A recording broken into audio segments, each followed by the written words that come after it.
আসসালামু আলাইকুম ওয়া রাহমাতুল্লাহি ওয়া বারাকাতুহু নাহমাদুহু ওয়া নুসাল্লি আলা রাসূলিহিল কারীম আম্মা বা'দ ফাউযু বিল্লাহি মিনাশ শাইতানির রাজীম বিসমিল্লাহির রহমানির রহিম ইন্নাল্লাহা ওয়া মালাইকাতাহু ইউসাল্লুনা আলান নবী ইয়া আইয়ুহাল্লাযীনা আমানু সাল্লু আলাইহি ওয়া সাল্লিমু তাসলিমা আল্লাহুম্মা সাল্লি আলা সাইয়্যিদিনা মাওলানা মুহাম্মাদিন ওয়া আলা আলি সাইয়্যিদিনা মাওলানা মুহাম্মাদিন ওয়া বারিক ওয়া সাল্লিম। সম্মানিত ভিউয়ার্স, আশা করছি আপনারা সবাই আস্তে আস্তে লাইভে যোগ হচ্ছেন।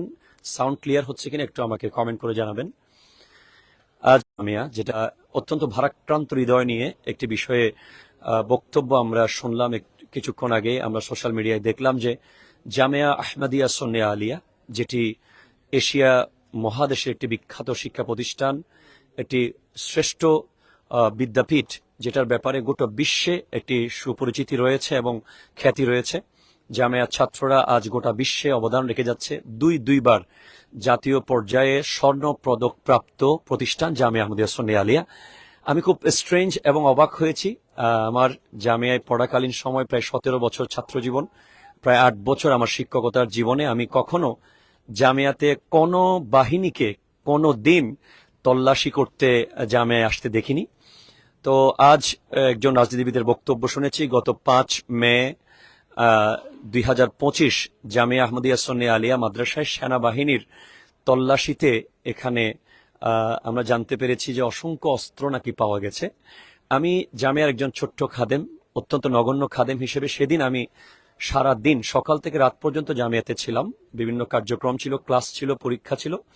সে কারণে আমি দেখিনি যে জামিয়ার চৌহদ্দির মধ্যে কোনো প্রশাসনের লোকজন আসতে আমি দেখিনি।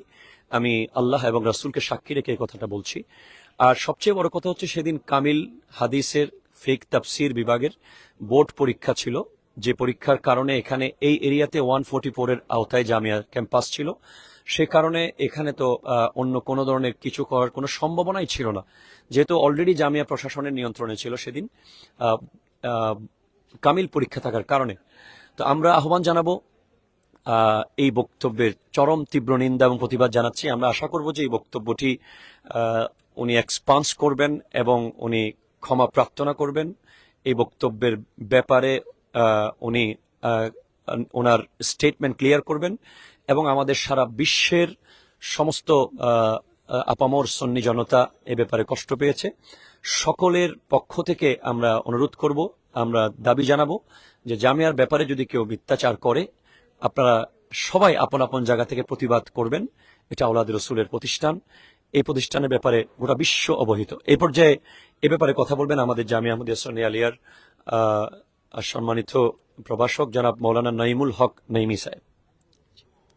আসসালামু আলাইকুম ওয়া রাহমাতুল্লাহি ওয়া বারাকাতুহু। অন্তর্বর্তীকালীন সরকারের ধর্মীয় উপদেষ্টা আফম খালেদ হাসান সাহেব, তিনি চট্টগ্রাম জামিয়ার পরিদর্শনকালে তিনি বলেছেন, প্রতিষ্ঠা লগ্ন থেকে এই জামিয়া আলেম, ফাজেল, মুহাদ্দিস, মুফতি তৈরি করেছেন। কোরআনুল করিম, রাসূল পাক সাল্লাল্লাহু আলাইহি ওয়াসাল্লামের আদর্শ, বুজুর্গানে দ্বীনের আদর্শকে আপনারা ধারণ করেছেন। এভাবে মন্তব্য করে তিনি জামিয়া আহমদিয়া সুন্নিয়ার ছাত্র থেকে শুরু করে, প্রতিষ্ঠাতা থেকে শুরু করে, জামিয়ার সার্বিক পরিস্থিতি থেকে শুরু করে সব বিষয়ে তিনি প্রশংসা করেছেন।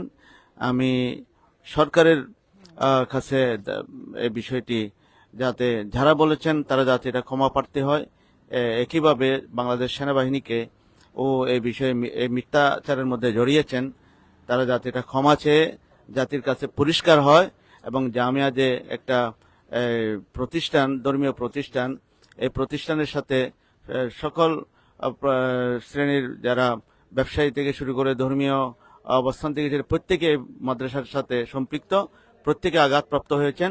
যিনি বলেছেন এ কথা বলে ক্ষমা চেয়ে তিনি বিষয়টা পরিষ্কার করবেন। ধন্যবাদ। কথা বলবেন জামিয়ার সুযোগ্য আরবি প্রভাষক মৌলানা ইমরান হুসাইন আল কাদরি সাহেব। আসসালামু আলাইকুম ওয়া রাহমাতুল্লাহি ওয়া বারাকাতুহু। সম্মানিত দর্শক শ্রোতা এবং প্রিয় দেশবাসী, দেশ এবং প্রবাস থেকে যারা দেখছেন, আপনাদের সকলকে মোবারকবাদ জানাচ্ছি। আজকে আমরা জামিয়া আহমদিয়া সুন্নিয়া কামিল মাদ্রাসার প্রাঙ্গণ থেকে আমরা কথা বলছি। আপনারা জানেন, আজ বাংলাদেশ জামাত ইসলামীর চট্টগ্রাম মহানগর আমির জনাব শাহজাহান চৌধুরী সাহেব জামিয়া নিয়ে যে মিথ্যাচার, যেই প্রপাগান্ডা, যে ভিত্তিহীন যে মিথ্যা অপবাদ দিয়েছেন, এটা আমরা খুবই দুঃখ পেয়েছি, মর্মাহত। তবে জামিয়ার জন্য আমরা কোনো চিন্তিত নয়। হানায়ে কাবা যখন আবাবিল পাখি যখন আব্রাহা বাদশাহ যখন হস্তি বাহিনী নিয়ে যখন হানায়ে কাবা যখন ধ্বংস করার জন্য যখন এসেছিল, তখন হযরত আব্দুল মুত্তালিব রাদিয়াল্লাহু তাআলা আনহু বলেছিলেন, আল্লাহর ঘর আল্লাহ রক্ষা করবেন। ঠিকই আল্লাহ রক্ষা করেছিলেন। এই জামিয়া আপনারা যেটা দেখছেন, এটা কিন্তু মদিনাতুল মুনাওয়ারা থেকে পরিচালিত হয়, শ্রীকুট শরীফ থেকে পরিচালিত হয়। এই জামিয়ার সাথে যারা ধাক্কাধাক্কি করবে, জামিয়ার সাথে যারা বেয়াদবি করবে, দুশ্মনী রাখবে, তাদের ফায়সালা উপর থেকে হয়, মদিনা শরীফ থেকে হবে। তবে আমি খুবই বিস্মিত এই জন্য যে এরকম একজন ব্যক্তি ইসলামের রাজনীতির সাথে জড়িত একটি দলের সাথে কিভাবে থাকে, এটা আমার বুঝে আসে না। যদি এই দলটি যদি প্রকৃতপক্ষে ইসলামের খেদমত করার মানুষও যদি রাজনীতি করতে চায়, তাহলে এই ধরনের মিথ্যুক নেতা দিয়ে তারা সামনে আগাতে পারবে বলে আমি মনে করি না।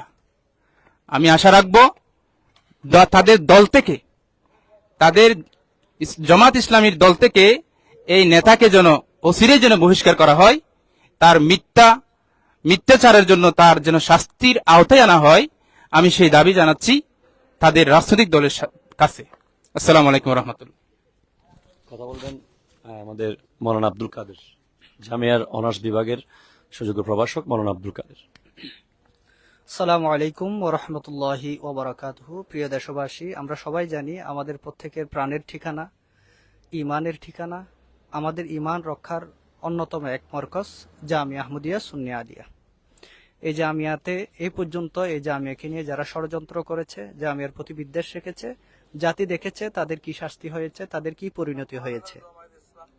আমরা জামাত ইসলামীর মহানগরের আমির, তিনি নিজেকে আলেম দাবি করেন, সুন্দর আবয়ব। এরকম একজন মানুষ এত বড় মিথ্যাচার করতে পারে, এটা আসলে বিশ্বাস করাটাও আমাদের কষ্ট হয়ে যাচ্ছে।